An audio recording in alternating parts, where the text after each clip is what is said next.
While the State Division of Mental Health is trying to improve follow-up with its patients when they are released, many are still placed in shoddy living conditions. In fact, there are some landlords who house the mentally ill because of their vulnerability. One well-known landlord, according to Randy Ripplinger, has been operating in Portland for several years and sometimes illegally housing the helpless.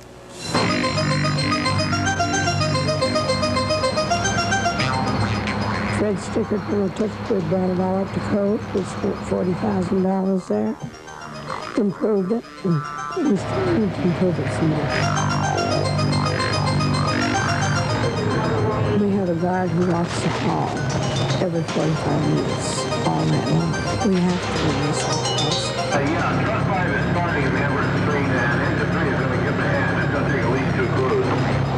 Okay, I'll be down there. Last week, one of Wilma Robertson's hotels, the Biltmore, caught fire.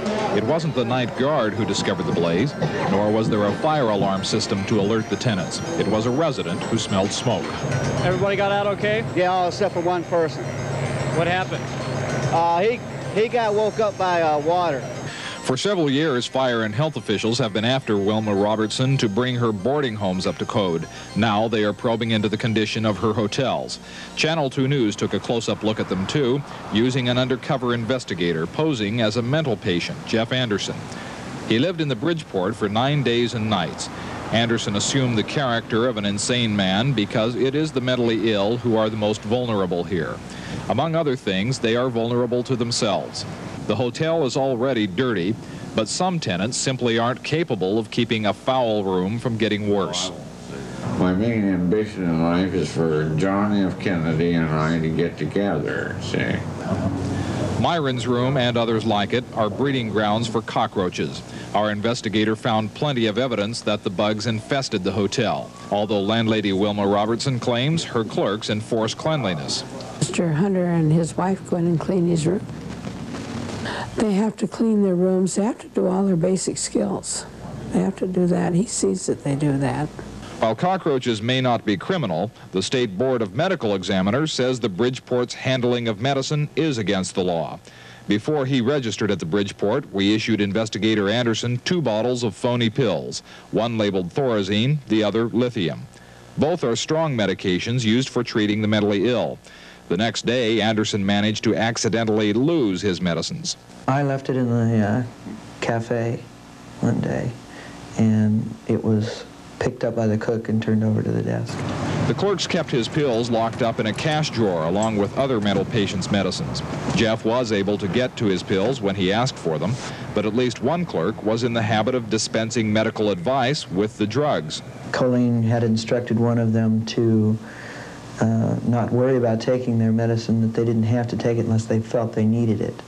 And then she turned to me and said, that goes for you too, Jeff. That you don't have to take it every day, just whenever you feel like you need it. That was orders from the boss. The boss, Jeff learned, was none other than Wilma Robertson. Is there any kind of record keeping of how the medication is dispensed? There's a sheet kept on a daily basis of what was monitored. Not so, as we learned during a recent conversation with the Bridgeport night clerk. Is there a chart where it's kept track of? Well, I know most of the people. So it isn't actually written down or anything? And a former Bridgeport clerk says all those doing the monitoring when he was there were active alcoholics, including himself. Drinking, or did I have booze? Yeah, I was drinking, but I was not drunk, to my knowledge. I was not drunk. I can remember giving it out. No. What happens to medication if a patient leaves, takes off, or just leaves and leaves medicine behind? What happens to the medicine? It's thrown away, flushed down the toilet, to be exact. Is it ever used for other patients that run out? No. But when another investigator called Robertson asking about medicine, this was the answer given.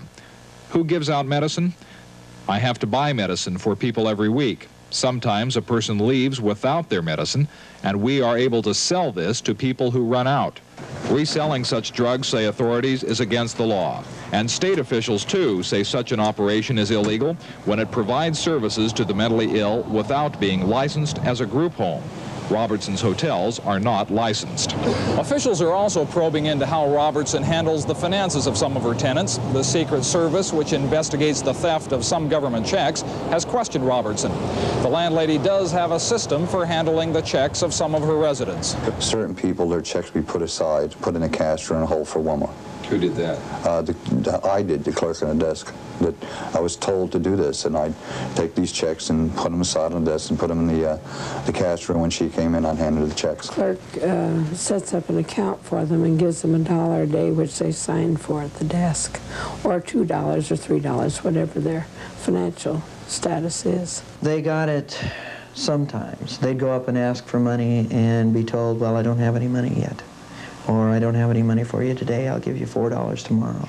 But I never saw more than $2 given out. Some residents, sane ones like Harry Hoadley, didn't like the financial arrangements, so he moved out of the Biltmore to another hotel. Well, Harry, what do you think about this one? A little smaller, but it's sure a lot nicer. You ought to see the other. Hoadley, it seems, was shortchanged for over $3,000 when a Social Security check for that amount, mailed to the Biltmore Hotel, never got to his hands. A photocopy from the Treasury Department shows 2 signatures on the back, one of them a forgery of Hoadley's name. It isn't my signature. Somebody wrote my name there, but it definitely not mine. They couldn't sign it that way with my feet. The one clue on the check is the second signature, Carroll M. Rold. Tracing his forwarding addresses from several landlords, we found Mr. Rold at a Northeast apartment. He claims a friend named Jim brought the Hoadley check to him, saying a 19-year-old girl wanted it cashed for her father. Well, I just took the money back and got Jim, And did he pay you? Yeah, he paid me $150, and he paid her. Jim, as it turns out, lives here too, but his story varies from Rold's. I didn't give you the check. Oh, I thought you did. No, I sure did not give you the check. Who it was then? I couldn't tell you who did give to me. She gave him the check, and then she gave him $150 for it. I didn't get anything out of it. Who signed the Harry Hoadley signature on that? I have no idea. Rold and Bliss agreed to give us handwriting samples, and when we had an expert compare their signatures of Harry R. Hoadley with the writing on the check, the evidence was conclusive. Jim Bliss had forged Hoadley's signature on the check. He would not tell us, however, how a check mailed to the Biltmore Hotel came into his hands. As for Hoadley himself, it took 9 months and the help of Senator Mark Hatfield to get his $3,000 reimbursed by the Treasury Department. The Secret Service is currently investigating the theft.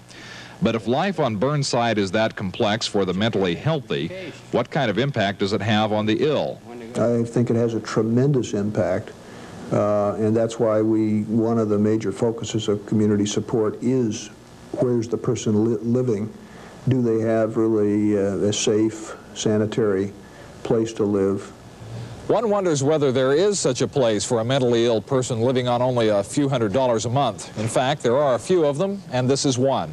We found the people living here are pretty happy about their situation. Tomorrow you'll get to meet them and see their unusual home. Randy Ripplinger reporting, Channel 2 News.